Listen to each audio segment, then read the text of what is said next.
समस्त को नमस्कार। आज आम डिस्कस करवा यूडाइस प्लस रे आम किपरि आम स्टूडेंट मान को नेक्स्ट क्लास को प्रमोशन करवा। तो चलते वीडियो को स्टार्ट करना।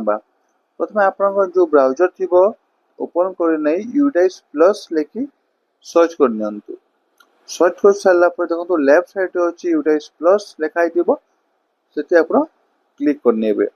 क्लिक कला देखो राइट साइड रो टॉप रे अछि लॉगिन फॉर ऑल मॉड्यूल। तो सेठी आपण क्लिक करनेबे।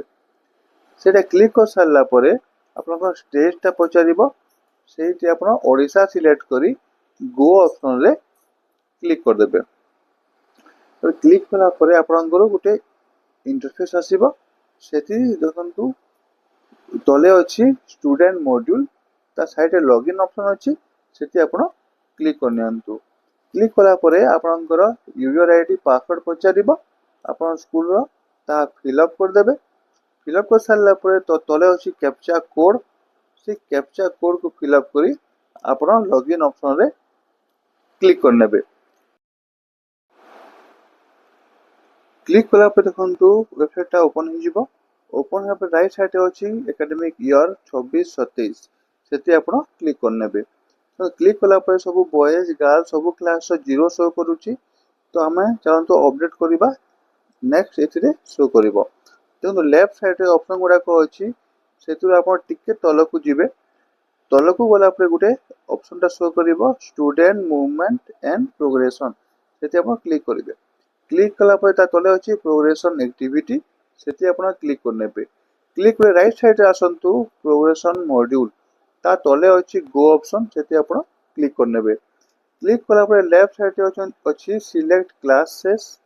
तो आप जो क्लास रो प्रमोशन करबा को चाहूतिबे सेही क्लास आपण सिलेक्ट करनेबे। मु एग्जांपल रे जे क्लास नउची ता तले अछि देखंतु सिलेक्ट सेक्शन आपण ए देबे। आपण ता तले अछि गो ऑप्शन सेती आपण क्लिक करनेबे। गो ऑप्शन रे क्लिक करले आपन सही क्लास रो सब स्टूडेंट मानक डिटेल्स गुडा को सब शो करिवो। तो आपन सब चेक करनेबे भल से सब अछि ना नहीं। तो चलतो गुटे स्टूडेंट रो मु प्रमोशन करिकि देखौछि। तो गुटे स्टूडेंट रो ता साइड रे देखंतु प्रोग्रेशन स्टेटस लिखा है कि आसीबो। तो सेती आपन सिलेक्ट करिवे।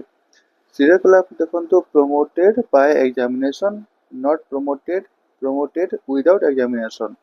जो ऑप्शन ता सही स्टूडेंट पई लागू हेबो सेटा आपण सिलेक्ट कर देबे।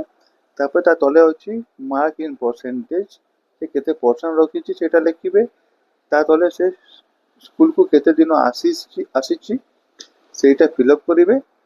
ता तले schooling status studying in same school left school with TC.